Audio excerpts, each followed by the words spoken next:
तासगाव नगरपालिकेच्या नव्याने बांधण्यात आलेल्या इमारतीच्या उद्घाटन कार्यक्रमात सोमवारी सांगलीचे आजी माजी खासदार एकमेकांना भिडल्याचं पाहायला मिळालं। या कार्यक्रमात माजी खासदार संजय काका पाटील हे बोलत असताना त्यांच्याकडून उल्लेख झाल्यावर सध्याचे खासदार विशाल पाटील हे स्टेजवरच उठून उभे राहिले आणि माझं नाव काढायचं काही कारण होतं का असा प्रश्न विचारायला लागले। हा प्रकार सुरू झाल्यावर काही कार्यकर्ते स्टेजवर आले आणि त्यांनी विशाल पाटील यांना समजावून सांगण्याचा प्रयत्न केला। त्याच वेळी संजय काकाही स्टेजवरून कार्यकर्त्यांना शांत राहण्याच्या सूचना देत होते। सांगलीचे पालकमंत्री सुरेश खाडे आणि आमदार सुमनताई पाटील यांच्या समोरच या दोघांमध्ये शाब्दिक चकमक उडाली। भर कार्यक्रमात सगळ्यांच्या समक्ष आजी माजी खासदार भिडल्यानं काही वेळ स्टेजवरील अन्य व्यक्ती गोंधळून गेल्या होत्या। संजय काका पाटील बोलत असतानाच त्यांच्याकडून झालेल्या उल्लेखामुळे विशाल पाटील नाराज झाले आणि त्यांनी तिथेच उभं राहून त्यांच्या बोलण्यावर आक्षेप घेतला। माझं नाव काढायचं काही कारण होतं का असा प्रश्न विशाल पाटील यांनी उपस्थित केला। त्याला संजय काका पाटील यांच्याकडून काही उत्तर दिलं गेलं नाही। काही महिन्यांपूर्वी झालेल्या लोकसभा निवडणुकीत सांगलीतील मतदारांनी विशाल पाटील यांना बहुमतानं निवडून देत संजय काका पाटील यांचा पराभव केला होता। विशाल पाटील या निवडणुकीत अपक्ष म्हणून उतरले होते, तरीही मतदारांनीच ही निवडणूक हातात घेत विशाल पाटील यांना विजयी केलं होतं।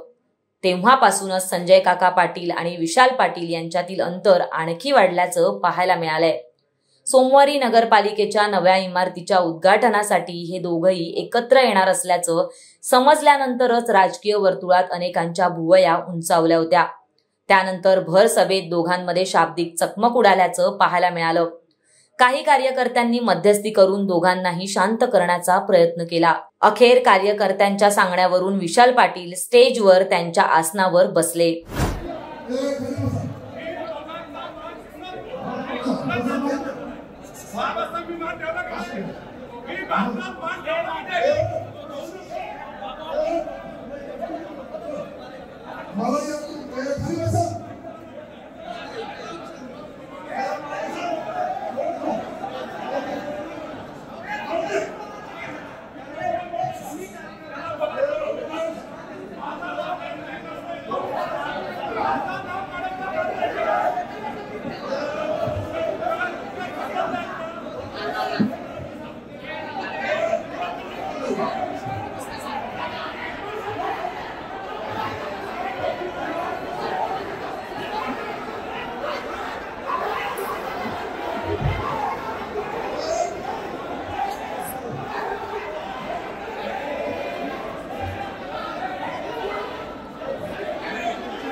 Yeah.